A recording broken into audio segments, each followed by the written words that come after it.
Hello everyone! Today's lecture will be on organizational commitment. Please feel free to pause this video or take notes as you go. The topics covered today are types of commitment, withdrawal behavior, diversity of the workplace, and the changing employee-employer relationship. After each topic, you will be asked to complete an assessment on the material to test your knowledge of it. Please feel free to use your notes or come back to this lecture to find the information needed.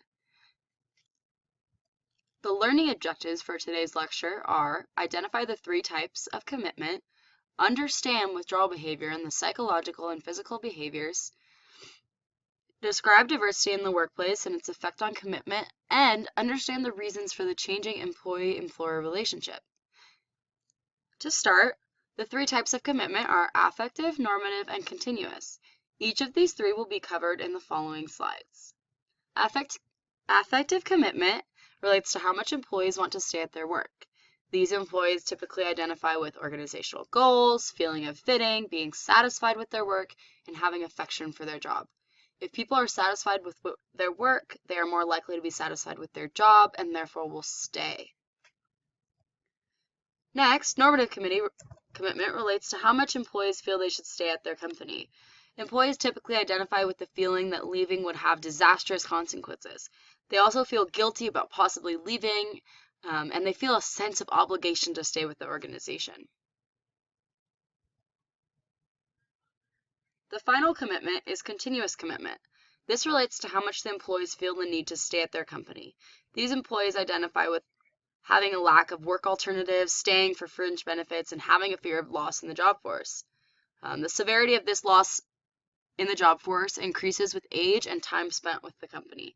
As you get older, you feel like you don't have anywhere else to go. Now that you have learned the three commitments, please take the assessment to test your learning. This will be graded, and if you have any questions, please post these on the discussion board. Once completed, please unpause the video and move on to the next topic. We will now move on to withdrawal behaviors. We will first discuss the four types of employees. Each type of employee is determined by the combination of their commitment, level, and task performance. Looking at the chart, you can see that stars have high commitment as well as high task performance. They are considered role models for other employees. They react to negative work events with voice, meaning they desire to improve status quo and can inspire change. Citizens, on the other hand, have high commitment and low task performance. They are the employees that take on extra roles by doing the little things. They react to negative work events with loyalty, meaning they lack the ability to inspire change but desire to remain as a member of the organization. Lone wolves have low commitment and high performance, so that's on the lower left side. They are the employees who are motivated to achieve goals for themselves. Since they have low commitment, when they are faced with negative work events, their reaction is to exit the company and take their performance levels to a new employer. Lastly, we have apathetic, who possess low levels of commitment and also low levels of task performance. They are in the lower right corner. Since they lack in both areas, their reaction to negative work events are to neglect their work environment. Now that we have given a visual of the types of employees and their reactions, we will now connect them to specific withdrawal behaviors. Withdrawal behaviors, so there's two main categories, the first being psychological and the second being physical. We will start with psychological. Psychological behaviors connect to the term neglect.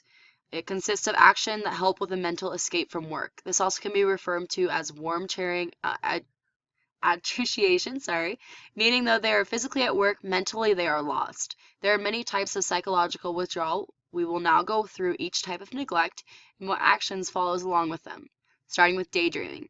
This is the least serious type of neglect. Daydreaming is where employees are distracted by random thoughts or concerns. Socializing is when employees go and chat with other employees about non-work topics. Looking busy is when an employee intentionally acts like they are working when they are not performing the work tasks. There are occasions when employees will reorganize their desk and walk around the building or do something that looks like they're working. Moonlighting is when an employee uses work time and resources to finish tasks outside of work.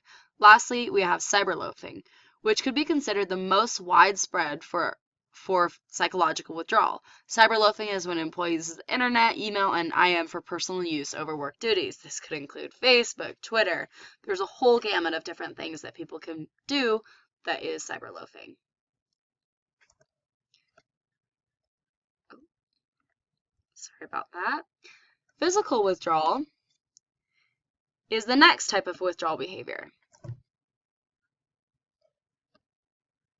Physical withdrawals are actions that provide a physical escape from the workplace. It is related to exiting. To start, the first withdrawal is tardiness, which reflects the tendency to arrive at work late or leave work early so that they can spend less time at work. The next is long breaks, involving taking longer than normal lunch breaks, coffee breaks, and etc. Long breaks can stretch out to missing meetings when employees choose to neglect important work functions. The next is absenteeism, is a branch off of longer breaks. It happens when an employee chooses to miss entire days. This could be for many valid reasons. However, when connecting it back to work withdrawals, you'll see a pattern to it. Employees choose to miss Mondays and Fridays. There are cases where missing a full day can be beneficial because an employee comes back fully charged and ready to work. But other times it's not beneficial and can be a withdrawal behavior. The final withdrawal and most serious one is quitting. This one occurs when the employee is not fully satisfied and loses their commitment. They will then voluntarily choose to leave the company. They can leave for many reasons, like more money, better benefits, and more opportunities. Now that you have learned about the withdrawal behavior, please take the assessment to test your learning. You can use your notes to assist you. Once completing the assessment, please move on to the next topic and unpause the video.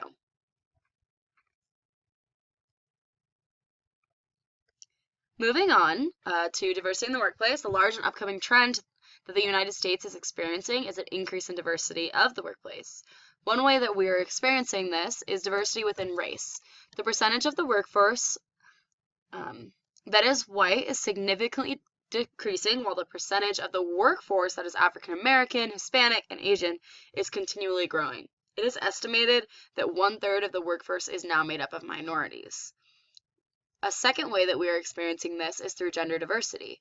Women are quickly choosing that gap on percentage of the workplace they occupy versus men. Men currently make up 53% and women make up 53% as well, essentially starting to do away with the traditional idea of the classic husband worker and stay-at-home mom. A third way we are experiencing this growth is diversity is through the rise of the multi-generational workplace. The workplace is currently made up of 4 different generations: the traditionalists, the baby boomers, Generation X, and millennials. Each of these generations brings different characteristics, value, and desires. A final way that we are experiencing growth in diversity is the growth in foreign-born employees. As the economy has continuously become more global, so has the workforce. Though most immigrants are typically viewed as only working service or blue-collar job, this is not true, as many of the higher educated employees come from abroad. In fact, half of the PhDs working in the US are foreign-born. So diversity, moving on to the next slide, has an effect on commitment. It makes it more challenging to retain valued employees. As working groups become more diverse, there is a threat that minorities or older employees will find themselves on the outside of these groups, which can potentially decrease their effective commitment. Additionally, foreign-born employees are likely to feel less personally connected to their current jobs or communities and geographic area. This can reduce their continuance commitment. It has been found that most skilled and highly valued immigrant employees are leaving the U.S. at steep rates, especially in their home countries' economics begin to boom. It is important that we value diversity in the workplace. It can provide us a competitive advantage for our company and different things. You are now on your 3rd assessment piece, and you only have one more after this. Please make sure to answer each question thoroughly, and once completed, move on to the next section and unpause the video.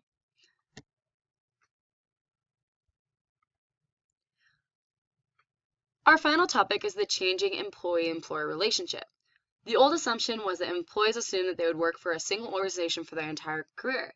For example, my grandparents worked at a real estate firm for their entire career, didn't change careers. But my parents have changed their career multiple times. So that's the difference in just that generation. And nowadays it's becoming that you're more likely to work at different places. The new outlook is that downsizing has become a more common part of working life, which leads to employees not staying at the same job. It has also increased the number of temporary workers and outsourcing. Downsizing has led to fundamental change in the way employees view their relationships with employers. So as a temporary worker, you may only be with a company for a short bit and go to another company. So you're constantly changing culture and where you are. Downsizing represents a form of involuntary turnover, which we will go on the next slide and talk about. When employees are forced to leave the organization regardless of their previous level of commitment. So this effect is that it makes it more challenging to retain valued employees. The employees that do stay are called survivors, and the survivor syndrome is something that affects them. It's likely to reduce emotional attachment to the organization. So if you're there as a survivor, a whole bunch of your friends or colleagues were just fired, you feel like, what's stopping me from being fired? Why is this organization keeping me? It leads to a lot of questions.